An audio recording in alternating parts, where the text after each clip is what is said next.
ایک واقعہ جو میں بہت ضرور بیان کرنا چاہتا ہوں، جو مولا علی کی یکتائی جو بہادری تھی نا، یعنی کہ ہی واز دا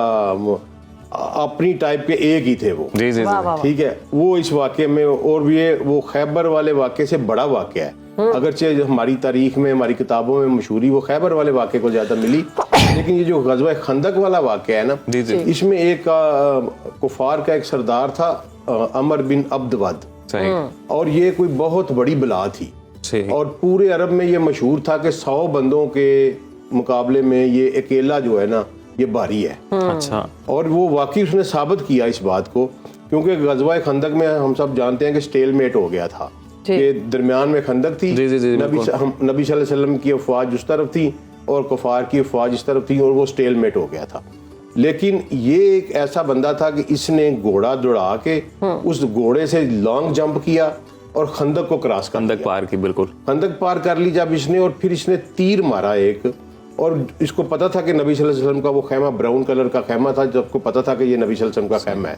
تو اس نے اس خیمے کے اوپر تیر مارا، اور وہ تیر خیمے کو چھیدتا ہوا اندر گیا، لیکن اللہ کا مہربانی کہ نبی صلی اللہ علیہ وسلم اس وقت خیمے سے باہر تشریف فرما تھے، اور اس نے نبی صلی اللہ علیہ وسلم کو نام لے کے جو ہے نا تو پکارنا شروع کر دیا اور مقابلے کی دعوت دینی شروع کر دی، لیکن اس کا نام اتنا بڑا تھا کہ کوئی اس کو جواب نہیں دے رہا تھا، ڈرتے تھے لوگ، اور اخیر نبی کریم صلی اللہ علیہ وسلم نے کہا کہ کوئی ہے جو اس کتے کی زبان کو بند کرے، بکواس کیے جا رہا تھا، یہی الفاظ نبی صلی اللہ علیہ وسلم نے یوز کیے کہ کوئی ہے جو اس کتے کی زبان کو بند کرے، تو پھر مولا علی تلوار لے کے اٹھے، تو اس وقت نبی صلی اللہ علیہ وسلم نے فرمایا کہ علی دیکھ لو یار یہ عمر بن عبد ود ہے، تو مولا علی نے فرمایا کہ یا رسول اللہ آپ دعا کریں کوئی مسئلہ نہیں، تو یہ اتنا مغرور اتنا طاقتور تھا کہ یہ جب سامنے گیا نا تو اس نے دیکھا کہ میرے مقابلے میں بندہ آ گیا ہے، تو اس نے کہا یہ تو ہوا ہی نہیں کبھی عرب میں، تو یہ ہوا ہی نہیں کہ وہ میرے مقابلے پہ آ جائے، تو اس نے گھوڑے سے چھلانگیں لگائی اور تکبر میں آ کے گھوڑے کی ٹانگیں اس نے اپنے کی خود ہی کاٹ دیں۔ اچھا، کہ میں واپس نہ جا سکوں، واپس نہ میں جانے والا نہیں واپس، یہ اگلے بندے کو میسج تھا کہ میں اب واپس جانے والا نہیں ہوں۔ تو پھر اس نے یہ کہا کہ میری عادت ہے کہ جو میرے سامنے لڑتا ہے نا اس کو میں 3 باتوں کی دیتا ہوں کہ آپ 3 فرمائشیں پوری کر لو۔ اچھا، تو مولا علی کو اس نے کہا پہلے بتاؤ ہو کون،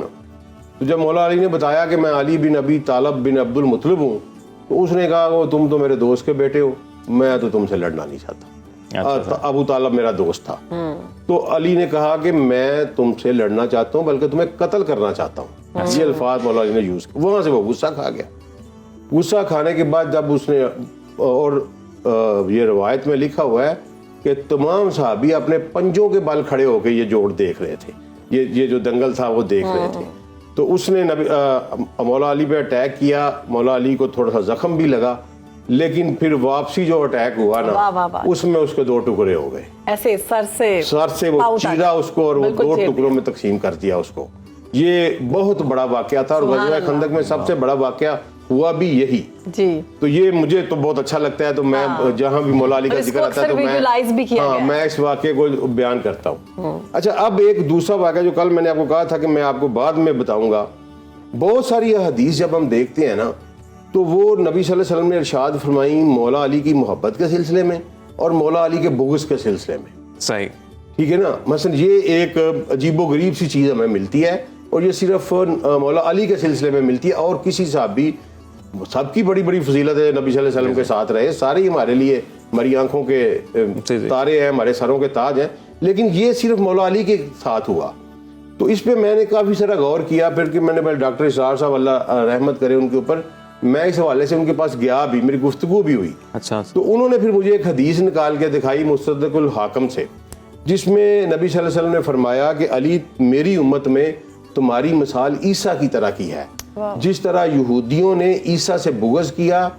اور تباہ و برباد ہو گئے، اور عیسائیوں نے عیسیٰ سے ضرورت سے زیادہ محبت کی اور تباہ و برباد ہو گئے، اور تمہاری وجہ سے میری امت کے 2 طبقے بھی جو ہیں وہ جہنم میں جائیں گے، ایک وہ طبقہ جو تم سے بغض رکھے گا اور ایک وہ طبقہ جو تمہاری محبت میں غلو کرے گا۔ اور پھر مولا علی نے وہاں خطبہ دیا اور فرمایا کہ میں نہ نبی ہوں، نہ میرے اوپر وحی آتی ہے، میں اللہ کے نبی کا پیروکار ہوں, ان کی سنت کی اتباع کرتا ہوں اور مجھے وہیں رکھو جو میں ہوں.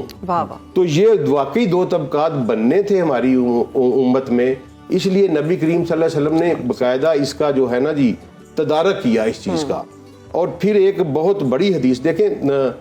ہم تھوڑی سی ہم زیادتی بھی کر جاتے ہیں, میں تھوڑا سا اوپن رہوں گا کہ نبی کریم صلی اللہ علیہ وسلم نے ابوبکر کو صدیق کا خطاب دیا, ہم انہیں ہمیشہ ابوبکر صدیق کہتے ہیں. بالکل. نبی صلی اللہ علیہ وسلم نے سیدنا عمر فاروق کو فاروق کا خطاب دیا, ہم انہیں ہمیشہ فاروق کہتے ہیں. نبی صلی اللہ علیہ وسلم نے سیدنا عثمان کو غنی کا خطاب دیا, ہم انہیں ہمیشہ عثمان غنی کہتے ہیں. بالکل. نبی صلی اللہ علیہ وسلم نے علی کو مولا کا خطاب دیا,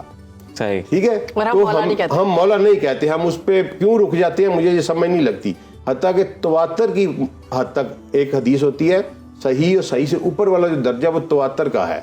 تواتر کا یہ مطلب ہوتا ہے کہ بہت سارے صحابہ سے ایک ہی روایت نقل ہوئی ہو. یہ جو حدیث ہے نا, یہ مولا والی جو ہے, یہ تواتر کی حد تک ہماری کتابوں میں گئی ہوئی ہے. ہم اہل تشیع کی کتابوں کو نہیں کہتے, ہم اہل سنہ کی کتابوں, ہماری جو کتاب ہے اس میں جو ہے وہ تواتر کی حد تک یہ حدیث ہے, اور بہت سارے صحابہ کرام سے اور بڑے بڑے صحابہ کرام سے یہ روایت ہوئی ہے. سیدنا عمر سے روایت ہوئی ہے,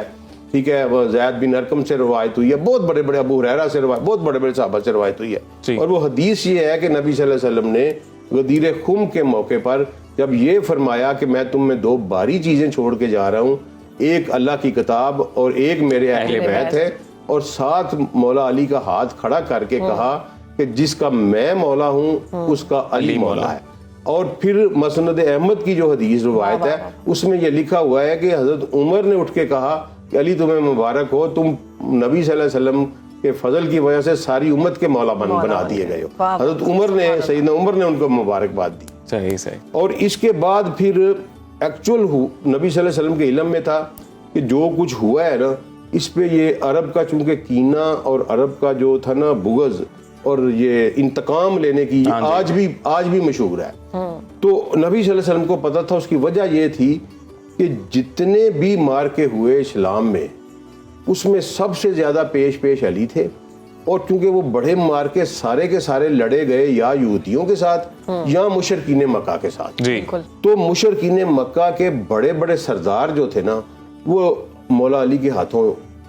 واصل جہنم. بالکل. آپ نے غزوہ بدر میں بھی, احد میں بھی, خندق میں بھی, ٹھیک ہے, بڑے بڑے سردار جو تھے نا جی, وہ نبی مولا علی نے ان کو قتل کیا تھا. اور اسی طرح یہودیوں کے بارے ساتھ جو جنگیں ہوئیں اس میں بھی بڑھ چڑھ کر جو کردار تھا وہ مولا علی کا تھا. اب یہ دونوں طبقے جو تھے, ان کی جو اولادیں تھیں ادھر تو چلے مسلمان ہو گئے, لیکن ان کے دل میں نبی صلی اللہ علیہ وسلم کو پتا تھا کہ یہ بغض جو ہے نا جی یہ رہے گا علی کے بارے میں, لہٰذا وہ علی کو محفوظ کر کے گئے. بہت ساری حدیثوں میں, مثلا امام مسلم جو ہے وہ مسلم شریف میں حدیث لے کے آیا ایمان والے چیپٹر میں 240 نمبر, کہ مولا علی نے فرمایا کہ اس رب کی قسم جس نے دانے کو پھاڑا اور روح کو تخلیق کیا, مجھے نبی امی نے بتا دیا تھا کہ اے علی تیرے ساتھ صرف مومن محبت کرے گا اور تیرے ساتھ صرف منافق بغض رکھے گا. اور انصار جو ہے مدینہ کے وہ کہا کرتے تھے کہ ہم علی کے بغض سے ناپتے ہیں بندے کو کہ یہ منافق ہے کہ مومن ہے. ٹھیک ہے, تو یہ اتنی امپورٹنٹ چیز ہے. اور نبی صلی اللہ علیہ وسلم نے اس لیے جو ہے نا ہماری سلسلۃ الصحیحہ موجودہ دور کی سب سے بڑی حدیث کی کتاب ہے, جو کہ ہمارے موجودہ دور کے جو امام ہوئے ہیں بڑے, انہوں نے لکھی ہے سلسلۃ الصحیحہ. تو اس میں 3579 نمبر حدیث ہے جس میں یہ کہا ہے کہ نبی ام سلمہ ام المومنین وہ راوی ہیں, اور وہ کہتی ہیں کہ میں نے نبی صلی اللہ علیہ وسلم کو سنا کہ وہ فرما رہے تھے کہ اے علی جو تجھ سے محبت کرے گا وہ مجھ سے محبت کرے گا, اور جو مجھ سے محبت کرے گا وہ اللہ سے محبت کرے گا, اور جو تجھ سے بغض رکھے گا وہ مجھ سے بغض رکھے گا, اور جو مجھ سے بغض رکھے گا وہ اللہ سے بغض رکھے گا. تو یہ جو کچھ بعد میں ہوا پھر جس کے